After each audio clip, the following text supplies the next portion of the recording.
one each in this best-of-5 series that has huge implications when we start talking about who exactly will attend the Crucible at the end of this phase. We say attend like that's a fun thing. You know, you got your ticket. You can, in fact, attend the Crucible. It'll be a grand all-time where you have to fight for your job. It is for the teams coming up from Open Division. I mean, they're going to be all hyped up. You know, we have a really competitive Open Division, too. Some big old names there. A lot of ex-pros fighting their way at the top of that one. So making it even more terrifying for both these two teams playing here today. That's right. And with a 1-1 setup, we are guaranteed for at least 2 more games. The games have been long and grueling for the teams, but they have been very enjoyable for us. Let's see where Game 3 is going to be. That is Battlefield of Eternity. Superstars has chosen first pick, and Even in Death takes us to the battlefield. Will it be for Eternity? I hope it is not for Eternity, but I wouldn't mind if it lasted a while, you know. I appreciate when Battlefield of Eternity, in fact, lasts beyond just the first Immortal phase. Even in Death willing to take us here, though, is a pretty, I feel like a bit of a bold statement, and let's just use more of the crazy dread theory of the last game. Identifying a win condition. Is this a map where that, in fact, is a difficult thing? Very much not the case. So, I feel like that's a slight edge for Superstars, even though Even in Death's willing to take us here. Yeah, having a giant angel or demon to fight on your side is generally a good way to end any battle. Yeah, you know, just the big old heart, sword to the heart, you know, just the huge old immortal. I was doing the animation as if people at home could see us. Nope. And then I realized that I saw it and I appreciate it. My physical description, or my words and description of the act is not nearly as good as my attempt to recreate it. It kind of looked like a dance move. I thought it was a bad, you know, kind of like a fist bump, like the awkward guy in the corner that's like trying to be like, I'm a part of the social situation happening. Okay, nobody has to know that. My apologies, you're right. That was me throwing you under the bus. Yep. Nailed it. Check mark for today. Have we burned Dread? The answer is a good old yupper. Dang it. I'm sure you'll get me back somehow. Abathur and Tassadar bans. Continued Abathur bans from Superstars versus Even in Death. That has been a favorite from them so far in Part 2. What do Superstars want as their first choice? Things change a lot with Battlefield of Eternity. We could see the first Tyrande of this series at some point here. We've been seeing a little bit more Tyrande popping up here and there. Yeah, on the note of the Tassadar ban from Superstars, I'm not just surprised with the fact that Superstars is getting that ban. I'm really just surprised at the trend of how important Abathur is on a map like Battlefield of Eternity for every team in NA. It's been much like, it seems like the Malthael argument. Everybody's on the Abathur BOE hype train, that they feel like it is, you know, go-to for that. Because even when Abathur was in his prime, and some teams were willing to play on maps like Curse, they would not look at it on BOE. But it's now drawing a ban almost every single time. Makes a little bit of sense when you look at what Superstars wanted to first pick. They want control over those globals, make sure that they can have somebody side-soaking as the long and drawn-out fights over Immortals can take place. Even in Death goes back to what they love, the double dog duo of Greymane and Rhaegar. Double dog duo. That was a good one. Did you prep that one? Was that just you? That was off the top of the dome. Just, man, freestyle in here. Way to go. The double dog combo, really good race. You know, conveniently, when looking at the roles relative to the rest of them, they both sit at the top percentile too. They synergize together very well, and it's been playing it even as play style. Yeah. They got to be pretty satisfied with that rotation for a map like Battlefield. Also, probably what they projected to go into, considering the fact that it's not like Superstars has mixed anything up too far, or so far throughout this draft. Erho gets his Dahaka. Now I'm wondering if, I was wondering if we're going to see an Arthas here again. That happened in game number 1, and sort of dissuading Even in Death from going into their Illidan. But instead, we get ETC this time for Daihu. Daihu has been an ETC player for a long time, so I'm super pumped for you guys to get to see this. Vala 2, and then speeding through it's a speed round of bans with Malthael and Medivh. Malthael and Medivh both removed there. I really like the fact that Even in Death was comfortable getting rid of that hero, especially after the last game. And, you know, even in game number 1, both times we saw Superstars play the Medivh, it has looked pretty darn good for them overall. And then also, you know, the Malthael removal, Homicidal not having that, but more importantly, considering the map. Also, one thing we have to note is this is a Vala before the secondary ban phase again, different than the first case where I was talking about the concern. It's Battlefield of Eternity, Q-build Vala, the race potential that it has. This is something that has existed for a long while. So not nearly as concerned about that pick here for Superstars as I was in game number 1 on Sky. Yeah, and if the Q build, Hungering Arrow build, worked out well for her on Sky for Superstars to be able to win that game, it's going to work out very well here because of the extra damage that it does to the Immortal as early as level 1 with that Monster Hunter talent. But we've got Chromie and a Nubarak coming in for Even in Death, so not a very melee-centric style composition. Still 3 melees, but nowhere near the full death ball status that Even in Death have played before. And Chromie's still showing up on Battlefield of Eternity, even in North America, but the Tyrande is gonna be locked in here for Superstars. A really nice adjustment, I feel like, for them into the draft. An absolutely, I mean, terrifying 5-man roster for Superstars with the composition that they've been able to build. Even in Death, 1 pick still remains for them. What do we think this is going to be? Suddenly, when you see the Tyrande burst composition, you have a Chromie on your side, you're thinking about the early game. Your first answer, I feel like, has got to be, well, we need another melee, somebody who can frontline and be a threat. Arthas stands out and would be a reasonable one, but post-10, the teamfight capabilities drops off severely. I wouldn't be surprised if, like, a Panic Sylve actually got picked here. This would be a prime scenario where I'd be like, a wild Sylve showing up. I'd be like, it makes sense, and I don't totally hate it. 0 wave clear exists on the side of the members of Superstars, so rather than taking the fight levels 1 through 9, you're just like, start worrying about the structures, boys. We're going to lock them down. Black Poison everywhere. Muradin. So another frontliner to play it a bit more safe. The Arthas I did expect to be the one chosen because it synergizes with all the rest a little bit more, but the Muradin, it's safer when it comes to individual survivability, a little less safe when it comes to damage output overall, which is oftentimes what you want into the Tyrande compositions. We saw, you know, Lag Force, how effective they could be by pressuring Glaurung on that Tyrande, and suddenly she has to second guess herself. She's a lot less effective in fights. Muradin also gives another way of being able to stall out and stop a mosh pit. But man, there is so much crowd control for Superstars. I am really scared for Even in Death in the early phases. Superstars executed hooks into roots very well last game. There were so many kills off of that, and enough that it was hard for Even in Death to come back into the game. Now I'm concerned. We're hanging out around a place where there's not a lot of vision for your team. They're relying on Chromie's ability to give vision and the good anchoring of the 2 warriors. And even warriors can be vulnerable early on to a hunter's mark and chain crowd control like Superstars have. Yeah, you know, that's kind of, I guess, what I was trying to allude to when I was talking about the, you know, double warrior. That's the first thought process is you go, well, more survivability. But it's actually typically levels 1 through 9 the least probable to being able to punish the Tyrande. Yeah. Almost all cases, if you're like, I need to go 1 for 1, you always want another damage source there, because then you just dive past, ignore, Tyrande can't out-sustain that, and you go, I lost a warrior, but I gained a kill on Tyrande almost every single time, and if not her, somebody else is the focal point. So it is going to be hard for the members of Even in Death to be able to deal with it. I think the biggest concern is the map. Early game focus. The comp, early game focus for Superstars, and considering games 1 and 2, both early games, feels like Superstars very confidently pulled ahead. They just didn't know how to end the game. Battlefield of Eternity, I mean, it falls on your lap, for goodness sake, right? It is prep to end the game.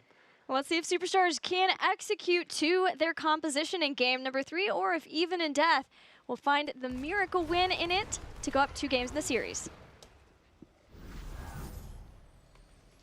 Even in Death, back to their responsive drafting, and with that Muradin pick. And it's going to be Lutano playing Muradin. We've seen Lutano flex over to secondary warrior in the past with things like Tyrael, but that puts Homicidal on Greymane. And thankfully, we still have Frozen X on Chromie. Love his Chromie. I'm expecting we see out of Lutano either the Third Wind or the Perfect Storm at level 1. Third Wind for the passive healing after the Tyrande initiation fails. You get the, you know, your passive goes off and you're more likely to succeed. You don't draw as many resources from your support. And your Rhaegar, I promise you, will thank you for that. But then also the Perfect Storm for a full Q build as a secondary warrior on a map like BOE. You can go into that auto attack focus, getting the damage out, and then getting the pierce, and more importantly, the bonus damage on the Immortal race. Sledgehammer. It's going to be Perfect Storm, so now I'm almost 100% assuming it will, in fact, be that Sledgehammer build. Yeah. Different setup of a build for Tyrande than what we saw played by Glaurung yesterday. This time, more Sentinel-focused. The way that Tyrande Sentinel set up now is you've got that built-in quest to make it to where you can continue to reduce the mana cost and then be able to get the Pierce. So she'll be trying to make sure that she can build that up. And then with Ranger, which is, I believe, the build that we're seeing in Europe, it increases the damage the farther that it travels, and the width is increased. So as long as she's able to send it out and it travels a pretty good distance before it hits, then it'll do more damage, and she can continue to increase that damage, that bonus damage every time she hits heroes. One thing I would like to see for this gank attempt on bottom for Superstars, it's pretty apparent that there's a lot of defensive positioning for the members of Even in Death. And I mean, rightfully so, right? It's a Toronto comp level 1 through 9. But these traps have been set up quite frequently over and over again. But Uther is the placeholder into the lane. So if they abuse Yoda and actually kind of bait the idea of Vala as the one who's, oops, I hit a trap, right? You know, damsel in distress, sorry boys. And then you use the healing from the Toronto and your Uther immediately after she has a gap closer, vaults away. I think you could really turn around in initiation and bait the members of Even in Death thinking they get an upper hand. But it doesn't look like that is going to be happening, at least not yet. Here is the Immortals are online, and Superstars in a pretty big upper hand onto theirs using that Hunter's Mark. Man, and as long as one stun hits, as long as you've got the drag, which Airho's already shown that he hits, or a power slide, you've got the follow-up easy stun from Uther, and then it sets up well for Tyrande to not only hit Lunar Flare, but keep hitting those Sentinels. And the more Sentinels she hits, later on, Chromie could have a really tough time with the Sentinels that go out from Superstars, especially post 13 once Empower comes in. If that's the choice, Harsh Moonlight being nerfed, likely it's going to be that choice. How caught? Caught out a bit too far. Battery's trying to, you know, get some rebuttal, some kind of punishment here against Superstars, but he is going to be unable to do so. Even gets turned on here with another power slide out from Daihu. The members of Even in Death have been concentrating onto the Immortals, so much so that it puts them in the lead into the race, but at what cost is the question here. Urho with a nice drag sends Chromie right on back. And Vala now is starting the race for Superstars. Superstars were everywhere in that phase. Still keeping an eye on the Immortal now that they've taken some damage. They want to make sure that they do get this first Immortal. It won't be a highly shielded one, but it's still enough to try to get the damage done. I do want to take this minute to highlight why this could be just flat out a 9-minute game. I know it's already with the full level advantage pre-9, but why we find ourselves in this situation is Even in Death is afraid to 5 versus 5 early game because of the Toronto. They're afraid to 4-1, go 4 versus 4 into that whatsoever because of the Toronto. But they aren't winning the side lane either. You have a global and it's a Dahaka into an Anubarak laning mismatch. That is now the 1 versus 1, the 4 versus 4, and the 5 versus 5 are all losing at this point in time on Battlefield of Eternity. And again, this is an early game concentrated map. And yes, Superstars has an early game comp. And an early game lead. But Even in Death essentially has worsened that through execution over the first few minutes. I mean, look at this. This is over a level lead. This fort is very likely to go down, especially with Airho coming in. Perfect drag, follow-up stun. They didn't even need the follow-up stun. They had the Immortal stun after that too, but they'll just make sure that they can get it. Iacona is getting fairly low, but gets back in time. They don't want to give any of that extra experience now to Even in Death because Superstars have amassed such a lead.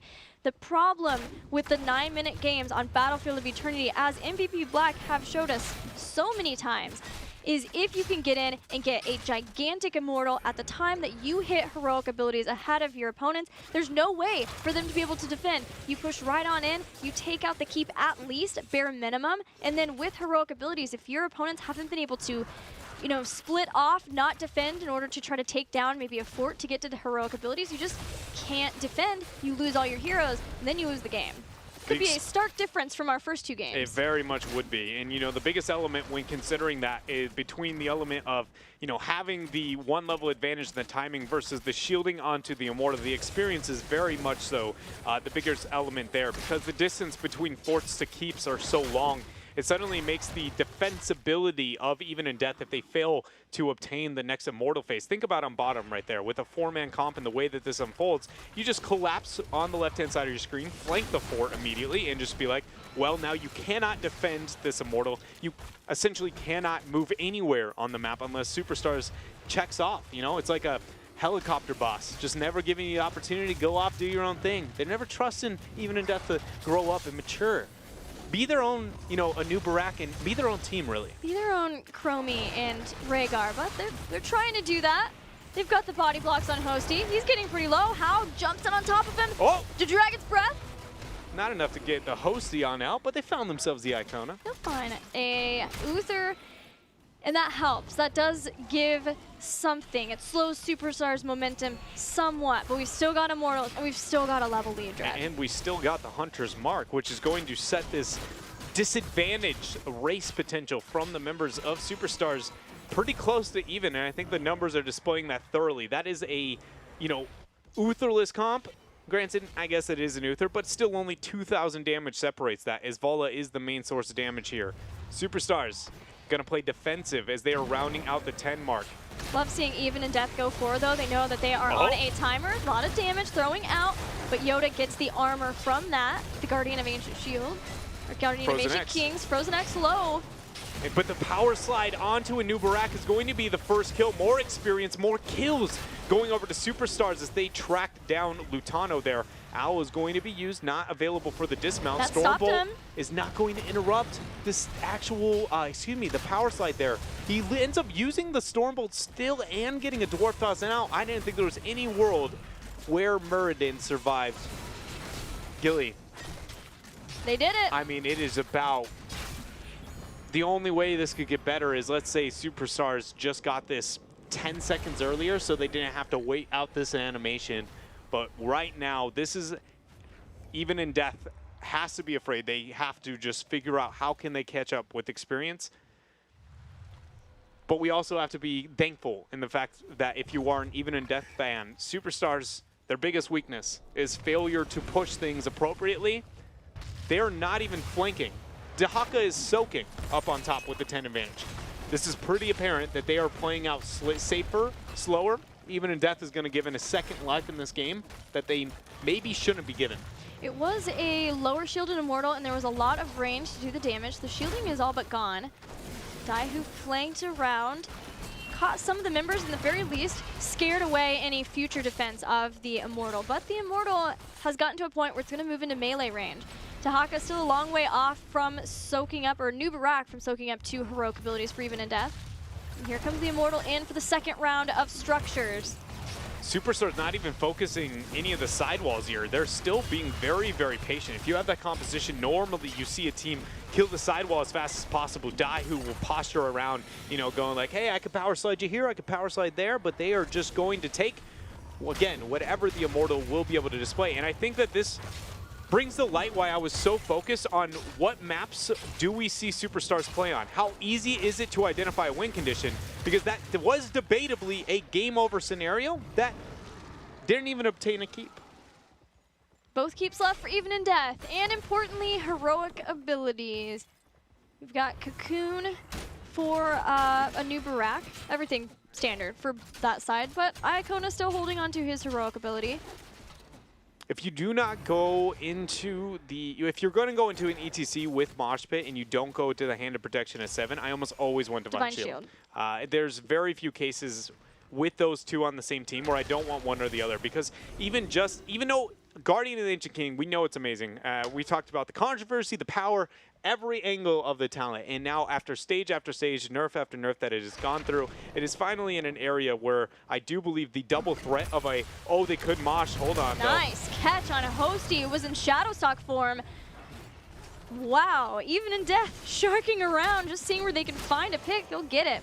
They but will. On the topic of Guardian of Ancient King, it's just that having that multiple threat and not making the initiation of Mosh Pit have to be, here's the power slide, this is the mosh, can I get the interrupt? And you make it, every power slide could be the cleansed mosh.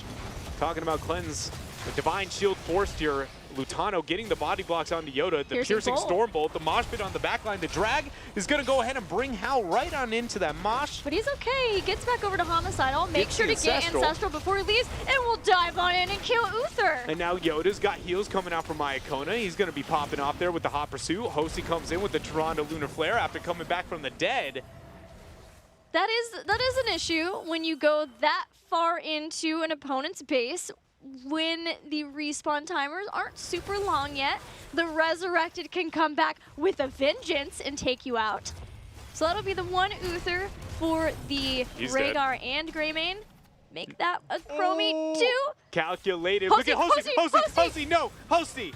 Oh, he got him. He hangs the wrist, baby. And now that is going to be a huge immortal towards.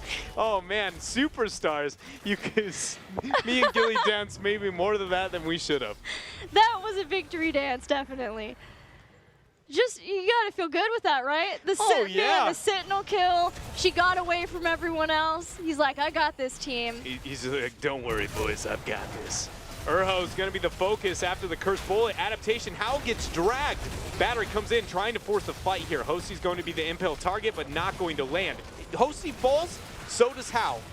That's not 1-for-1 so far, but it is the support with Howl going down. No Ancestral to help out Homicidal. He gets away thanks to the slowing sands of Frozen X. Lutano, Dwarf tosses away. A 1-for-2 exchange in favor of Superstars. There is no Hunter's Mark, but there's still plenty of damage from Superstars to claim the rest of the Immortal.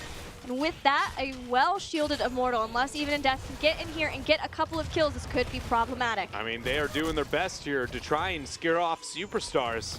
Lutano is going to be flexing as that Murden. Urho comes in, unable to connect with the drag. Power slide is going to be used. Frozen X is the target. Timeout is the decision. Homicidal knocked back in. Immortal is going to get the alley-oop. And then Frozen X joins us back here once he's gotten into the timeout. But he's still being punished. You know, I figured once you take the timeout, you've done your time. You know, why does Superstars have to be like this? You're just mean, relentless, you know? You gotta have that tough love sometimes, Dread. I mean, they're just absolutely cutthroat.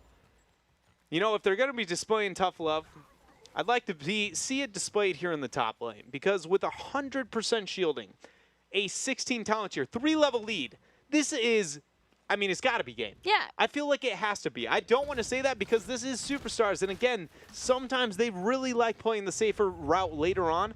But this feels like you almost got to try not to win this one. Well, there's a flank from Battery, so Even in Death, they're trying not to lose this one. I mean, they're doing all the right things. Lutano being distracting is pulling a lot of free damage onto that Mortal. This is brilliant play, and Superstars isn't being aggressive. You have a 16. There's on all sides. Kill the Muradin. Even in Death, pulling Superstars back because it's Hosty, because it's Yoda. They're fearing for their assassin players. The timeout has been procced. Look at them all, Superstars on top of Frozen X.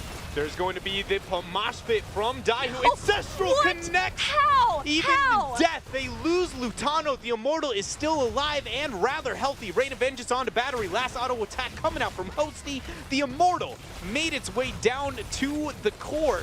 Maybe not as smooth as Superstars expected, but they are there. They are going to take BOE, and they're going to take a lead in the series 2-1. It wasn't 10-9, but it was 17-13. The Superstars push in with an Immortal using the early game advantage that they have had all 3 games of this series to put themselves 1 game away from defeating Even in Death. And oh man, that has got to be a very, very calm and tranquil moment for them to be able to win that game in that order. But it is not over yet. We still have to be focusing on the maps. I'm still not even convinced from that last game. We talked about the situation, the